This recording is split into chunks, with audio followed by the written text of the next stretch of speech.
Ang post na Nuggets Russell Westbrook makes final decision on player contract option ay unang lumabas sa mga balita ngayon. Nagkaroon ng produktibong season si Russell Westbrook kasama ang Denver Nuggets nitong nakaraang season, ngunit mukhang naghahanap siya ng panibagong destinasyon matapos ang kanyang pinakabagong hakbang, ayon sa NBA insider na si Mark Stein.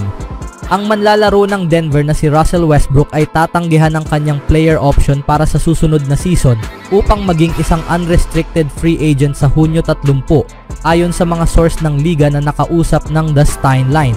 Isinulat ni Stein sa X. Isang season lamang nagtagal si Westbrook sa Nuggets kung saan lumaro siya sa 75 laro at nagtala ng average na 13.3 points, 4.9 rebounds at 1.4 steals per game. Sa mga huling kopo ng nilaruan ni Westbrook, ginampanan niya ang papel bilang bench player at may mga koponan na naghahanap sa kanya upang palakasin ang kanilang second unit.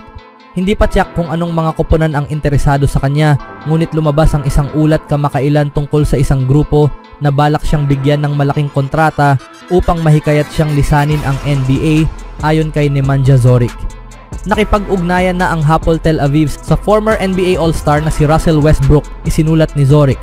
Ayon sa impormasyon na nakuha ko, balak ng mga kampiyon ng Eurocup na magbigay ng offer kay Westbrook na may sahod na hindi pa kailanman nakita sa kasaysayan ng European basketball.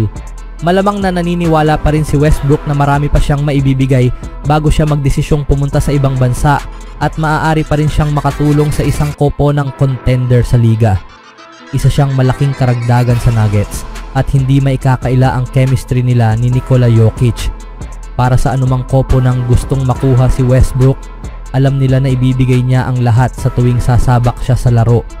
May mga limitasyon man siya pagdating sa bisa ng kanyang 3-point shooting, isa naman siyang mahusay na slasher at kayang gumawa ng mga play para sa kanyang mga kakampi sa loob ng court. Tiyak na may ilang mga contender na nais siyang idagdag sa kanilang roster at magiging kawili-wiling makita kung sino ang pipila para sa dating MVP. Anong masasabi nyo kay Westbrook mga kaibigan? Sa ibang balita naman, maaaring magpasya na agad ang kinabukasan ni Kevin Durant kasama ang Phoenix Suns dahil lalong umiinit ang mga pag-uusap tungkol sa trade sa nakalipas na 24 na oras. Aktibong nakikipag-ugnayan ang Suns sa ilang mga koponan at ngayon 3 prangkisa ang lumitaw bilang pinakamatitinding kandidato. Ayon sa NBA insider na si Shams Charania, ang atensyon ay ngayon ay nakatuon sa Houston Rockets, Miami Heat at Minnesota Timberwolves at posible umanong mabuo ang isang deal sa loob ng susunod na mga araw. Lahat ng 3 koponang ito ay naniniwala na makakakumpetensya sila para sa kampyonato kasama si Kevin Durant, sabi ni Charania sa The Pat McAfee Show. Si Durant na nagtala ng 26.6 points, 6 rebounds at 4.2 assists last season ay nananatiling isa sa pinakamapanganib na scorer sa liga.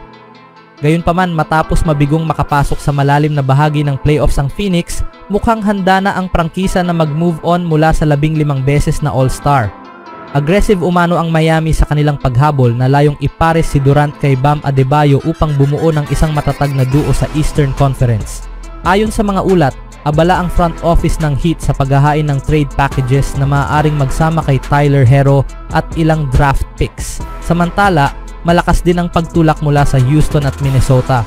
Ang Rockets na nagtapos sa 52-30 record ay naniniwalang ang pagdagdag kay Durant ay maaaring mag-angat sa kanila tungo sa tunay na contention para sa titulo.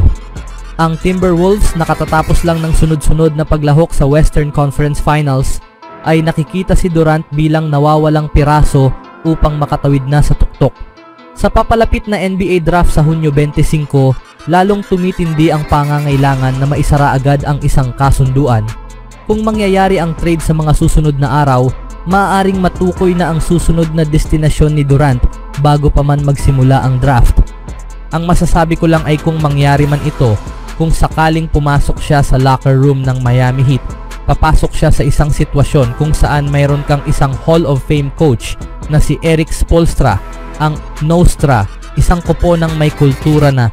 Kaya yung mga tanong ng mga tao tungkol kay Kevin Durant, pwede ba siyang maging leader? Hindi na niya kailangang maging leader sa Miami, sabi ni Udonis Haslem. Itinampok ni Haslem ang kultura ng Heat at ang kredibilidad ni Erik Spoelstra bilang perpektong akma para kay Kevin Durant. May leadership na sila, may kultura na, may isang matinding head coach na isa ng personalidad. Ang tanong, igalang ba ni Kevin Durant ang taong ito?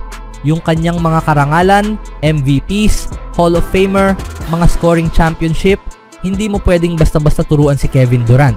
Hindi ka pwedeng magkaroon ng coach na walang karanasan at sabihing, "Hoy Kevin, ito ang dapat mong gawin para manalo ng championship."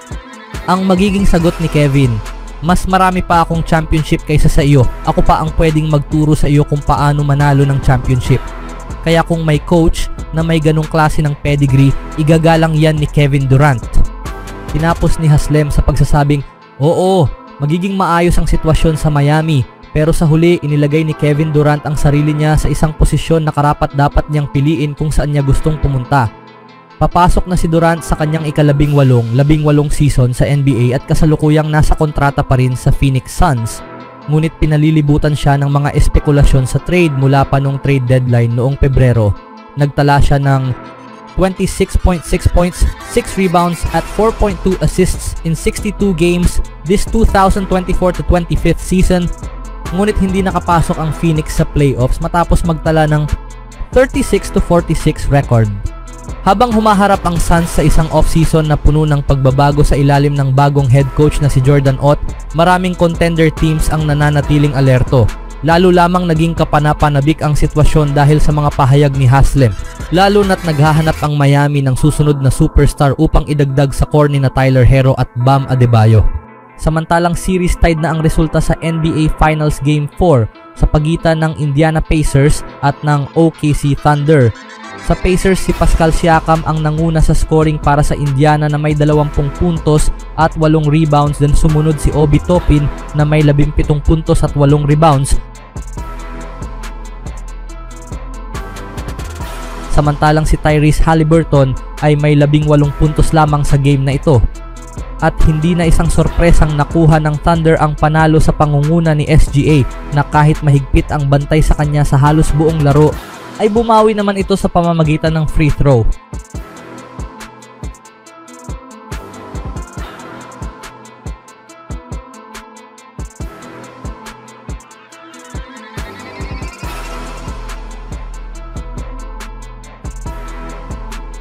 Na kung saan ramdam na ng Pacers fans ang resulta sa laro. Siya ay nagtapos ng 35 puntos. At sa tulong ni Jalen Williams na may 27 puntos.